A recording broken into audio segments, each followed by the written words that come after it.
os desafios da educação pública em São Paulo na entrevista do dia com Maria Lídia Flandoli. O Jornal da Gazeta recebe o desembargador e professor José Renato Nalini, secretário da Educação do Estado de São Paulo e que também foi presidente do Tribunal de Justiça de São Paulo e da Academia Paulista de Letras. Muito obrigada, secretário, por estar conosco. Na sua posse, eu li o seu discurso de posse e hoje, enquanto eu preparava a sua entrevista, pensei o momento em que o senhor chegou. Era um momento muito tenso, houve uma longa greve de professores, aquele movimento da ocupação de mais de 200 escolas em São Paulo, além dos professores de ensino público olharem com certa desconfiança para o senhor, pelo seu vínculo com o judiciário e a sua falta, segundo eles, de familiaridade ou de intimidade com o ensino básico. Eu quero saber a quantas anda esse olhar desconfiado.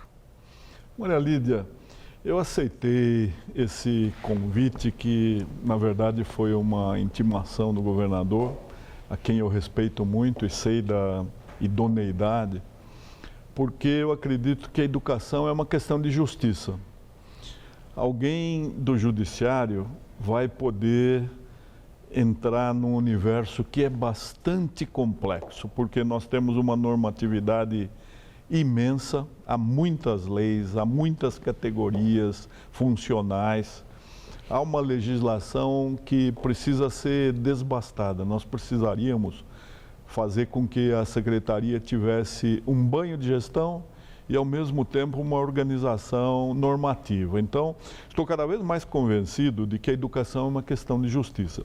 Se eu puder fazer alguma coisa nesse sentido e mostrar à sociedade paulista que a educação é a única chave que nós temos para transformar este Brasil, eu já me darei por satisfeito. Não tenho a veleidade de corrigir coisas, mas a minha modesta contribuição está ali.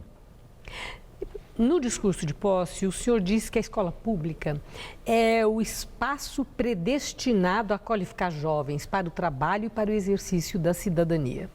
O senhor acaba de dizer que, se tiver condições, o que o senhor pretende? Aí é que está. O momento é adverso. Momento de crise, crise política, momento de crise na economia, Estado arrecadando muito menos, contingenciamento e sem falar na depreciação da própria escola pública, as edificações, o instrumental e professores que, insatisfeitos com razão, Sim. Né, na questão salarial. Então, a pergunta é, né, como que o senhor conseguiria realizar esse destino que o senhor enxerga e essa responsabilidade da educação em condições tão adversas? Bem, o momento realmente é crítico. Nós sabemos que o Brasil está numa crise imensa.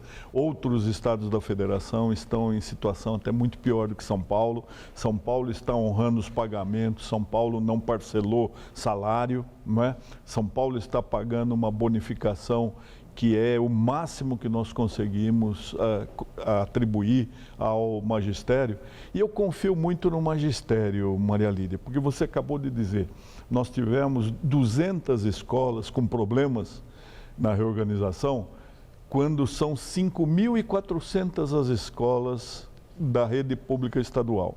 Nessas escolas, os professores continuaram a ensinar, as crianças continuaram a aprender, tanto que os nossos índices do Saresp e IDESP foram os melhores em 8 anos. Isso dá esperança de que nós vamos ter mais uma cota de sacrifício neste ano terrível, um ano que começou preocupante, passou a ser dramático, hoje é trágico, porque a arrecadação só cai e com isso a lei de responsabilidade fiscal nos impede de fazer reajustes. Não há dinheiro e a lei de responsabilidade fiscal também impede. E a interlocução com os professores e alunos também, por conta da reorganização, o senhor também diz que ia abrir caminhos para o diálogo. Está conseguindo? Estou, não em termos assim de toda a comunidade, mas as visitas que eu tenho feito a determinados polos, a determinadas escolas, elas representam uma injeção de ânimo. Quando eu vejo aquela criançada alegre, os professores entusiastas, idealistas, quando eu vejo as boas práticas continuando, eu falo, nós temos um tesouro imenso aqui em São Paulo, que é esse magistério que começou muito bem, porque a escola pública foi idealizada por Prudente de Moraes, um presidente da República que morreu pobre e que construiu aquele templo da Praça da República, o Caetano de Campos, dizendo a educação merece um templo, porque é ali que nós transformamos o Brasil. Eu acredito que nós vamos ultrapassar essa fase. A nossa crise está quase crônica, o que tira até o nome crise, porque crise tem que ser alguma coisa muito passageira. Mas o patrimônio que nós temos em entusiasmo, idealismo, tradição, é alguma coisa que nos inspira. Mas a realidade é muito diversa, né, secretário? Eu vejo que o senhor é um intelectual, o senhor é um escritor, tem muitos livros publicados exatamente sobre filosofia, sobre ética, sobre cidadania. Sobre a morte. O senhor pensa muito, é filosofia, o senhor pensa muito a sociedade também. Mas nós vivemos uma crise política muito grave, existe uma contaminação geral, existe uma coisa da intolerância na polarização do debate político que já está instalado, agravado por essa situação de pedido de impeachment da presidente da República. E o senhor é de um governo adversário do poder central em termos políticos. Está dando para conversar com esse magistério que o senhor mencionou, mas eu sei que a POSP, que a associação que os representa, é muito aguerrida e muito mais ligada ao partido adversário do que ao partido do governador.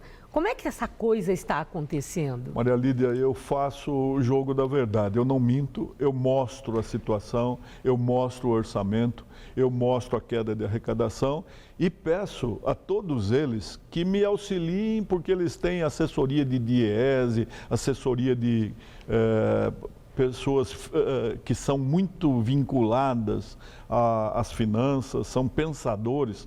Falei, encontrem fórmulas para que nós possamos fazer com que o custeio, que é bastante elevado, porque a educação em São Paulo, ela tem 31% do orçamento do Estado, enquanto que a Constituição determina apenas 25%. Então, eu peço a colaboração de todos para que tragam sugestões de onde nós podemos reduzir o custeio, fazendo a obrigação. E está tendo uma resposta ou ainda não? Ainda não. A resposta tem vindo dos parceiros, desses grandes empresários, pensadores, ideólogos que estão pensando o Brasil e aos quais eu estou recorrendo. Eu estou pedindo para todas as pessoas me auxiliarem, inclusive, Maria Lídia, para as famílias. Eu tenho dito lugar de pai é na escola, lugar de mãe é na escola, porque a mãe na escola, ela vai cuidar de ressuscitar o currículo oculto, aquilo que nós aprendemos na nossa época, em que a criança já chegava educada, pronta para receber a transmissão do conhecimento. De alguns anos para cá, nesse estado que só tem benefícios, só tem direitos, todos só têm direitos, ninguém tem responsabilidade, eu acho que nós negligenciamos o currículo oculto.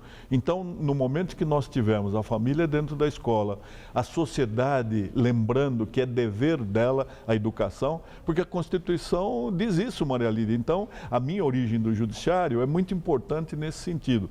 Eu começo do artigo 205 da Constituição. Direito de todos à educação, mas é dever do Estado e da família, em colaboração com a sociedade. Todos somos responsáveis. Vamos juntos levantar a educação de São Paulo. Eu vi no seu discurso de posse um dever solidário.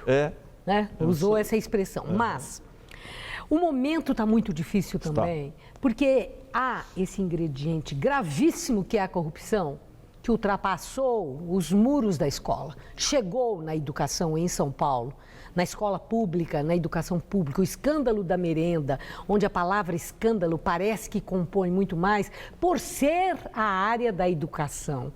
Imagina, na área da educação, um escândalo horroroso como esse e com denúncias gravíssimas, que é verdade, preciso continuar a ser apuradas, porque envolve pessoas, personalidades do governo muito próximas do governador. Então, a pergunta para o senhor, muito recentemente, some um documento importantíssimo considerado pela Corregedoria Geral do Estado, uma prova importante, some dentro da Secretaria da Educação. O que é isso, secretário? Então, né? Como é que o senhor está enfrentando também essa adversidade que o senhor já encontrou? Sim. Tudo isso já estava acontecendo. Sim. A Secretaria tem uma estrutura imensa, tem 400 mil pessoas na folha, tem 5.400 escolas, 240 mil professores em atividade, mais 100 mil funcionários, 4 milhões de alunos. É uma estrutura que não poderia estar centralizada num único órgão. Ela seria inadministrável. Um bom choque de gestão faria com que essa secretaria tivesse ou uma subdivisão ou então a devolução da responsabilidade para os polos regionais da educação.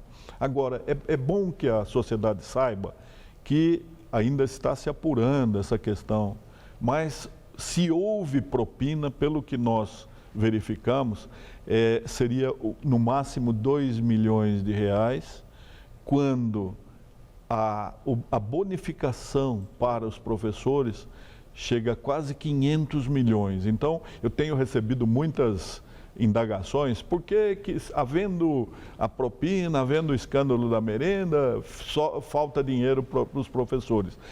2 milhões é uma quantia muito pequena. É lógico que não pode haver nem de R$1, porque é dinheiro do povo destinado à educação. Sim, mas não tem que estabelecer a relação do crime com a remuneração dos professores. Sim, é isso que o senhor está mostrando. É porque ainda que não é parâmetro. Não tivesse havido essa denúncia, essa malversação, o dinheiro não teria condições de dar o reajuste que é justa a reivindicação, legítima, compreensível. Eu visto a camisa do professor, eu respeito muito o professor, vou lutar para que a carreira seja revalorizada. Mas nós precisamos ter muita sensatez nesse momento.